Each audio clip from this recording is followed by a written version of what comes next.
Recently, I thought that I would get my head kind of out of the science books and hit the streets and go shopping and go explore these CBD stores and dispensaries that I've been hearing so much about. Now that CBD, which is one of the most well-known compounds of the cannabis plant, has been rescheduled and is basically treated as an over-the-counter drug, much like you would buy an antihistamine. There's been a lot of buzz, a lot of activity, and many stores and dispensaries springing up in my neck of the woods.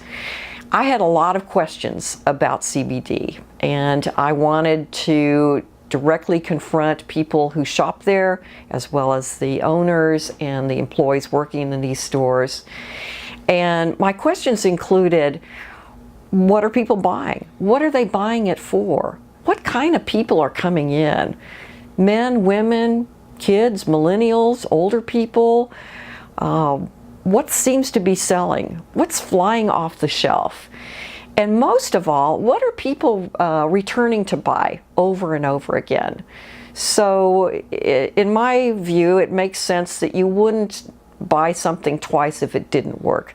So what kinds of things are the shopkeepers and the customers seeing that's working for them? Because in all honesty, it's hard to find a straight answer when you're just looking through pages and pages on the internet.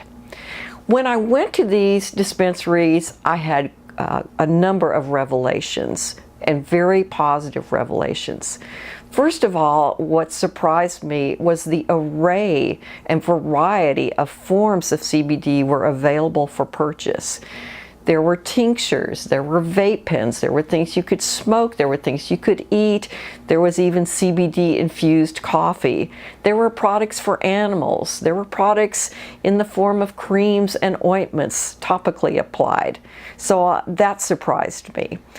Another surprise, and one that I was really happy to discover, was that most of the employees that I talked to were well versed in the science, extremely helpful and knowledgeable about their product, and they took a lot of time with each customer.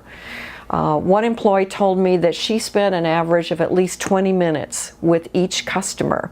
She sat down with them, offered them a sample of different products, talked to them about what the desired effect was, or what they were seeking, what they needed help with. And I thought, what an incredible way for this type of medicine to work, where we actually listen to the patient. Moreover, the patients decide what they want to try and how much they take. In a way, it's kind of like self-dosing, which might sound a little scary, but also makes terrific sense. You take what works for you in the amount that works for you. Each of us are wired so differently as far as our biochemistry. So this was another positive thing that I saw in these dispensaries. And then I was amazed at the people that I saw and the things that they were seeking. I saw parents coming in looking for help for their attention who had attention deficit disorder. I saw older people coming in with arthritis pains. I saw business people coming in who wanted help with focusing. I saw other people coming in, all ages, shapes, sizes, and different degrees of health, who needed help with sleeping, anxiety, and so on. And what struck me then too was these are the type of things that we find very vexing to treat in medicine. Things like insomnia, pain relief, anxiety, and chronic pain disorders.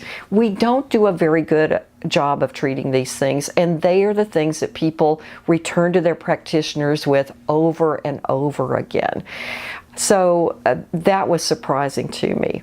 And finally, I was surprised at the transparency of all of the information. Nothing was up their sleeve. Everything was out in the open. They encouraged education. One of the shops I went to was that day having a television camera crew coming in to film its story and particular customer stories.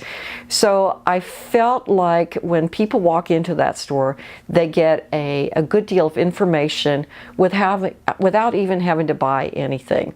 It reminded me a bit of the early days of Apple stores, where you went in and there was an array of products and very knowledgeable people, and you were there to pick what product suited you. So I was happy to see this, and I learned a great deal from it.